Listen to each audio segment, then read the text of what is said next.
Another simple way to conduct spatial analysis with ArcGIS Online is to take advantage of the bookmarks functionality and the measuring or measurement tool that's in the maps. In this activity, this is the War Before Independence GeoInquiry from the Esri website that you can use as a teacher-led activity. And you'll notice in the activity, 4 bookmarks were designed. So they were designed to show the area that was ripe for revolt, the first shots, the early battles in December of 1776. In each bookmark, you'll see a set extent. What's nice about bookmarks is that it allows you to frame where you want students to pay attention and study. It can allow you to have them look at things from different scales, and since you've predefined the area, you can design your lessons accordingly and ask the questions and not spend so much time helping students get to the right area on the map. It's already bookmarked, it's ready to go. So in this case, let's go ahead and zoom down to the ripe for revolt section. We're going to go over here and turn on our map contents to see the layers. And you'll notice we created a layer of map notes. And in this case, the teacher's asked to read the map note about what happened in Boston in 1773, and you can read the map note about the Boston Tea Party.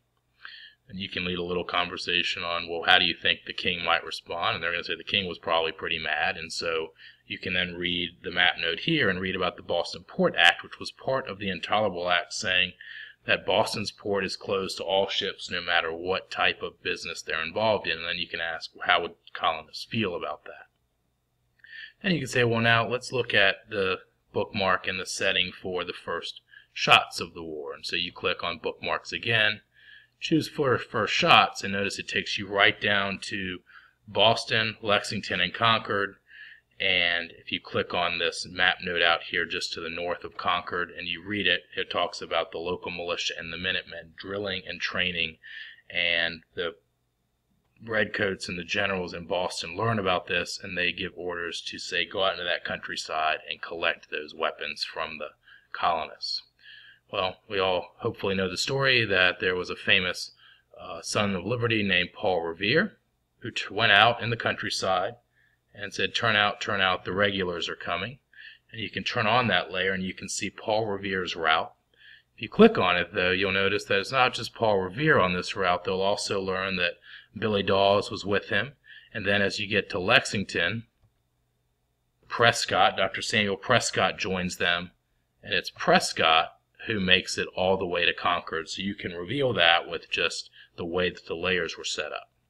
You can also use the measuring tool up here, choose length, and then you can click. Try that again. It should click quite nicely to allow us to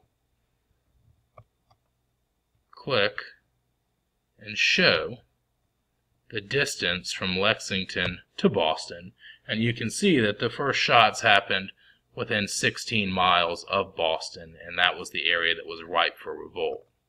To show the battles, you turn on this layer here, and there are the battles that happened, and they can see that Lexington happened first. This is known as the shot heard around the world. Then we have the Battle of Concord, and notice the number of casualties so you can compare what happened to Lexington and Concord. Then you can show what happened over here, and you'll see the Battle of Bunker Hill that happened in 1775, and this shows the battles that happened to set off the American Revolutionary War. And that's how I use bookmarks, layers, and measuring tool to do simple analysis and to reveal the geographic connections to historical events.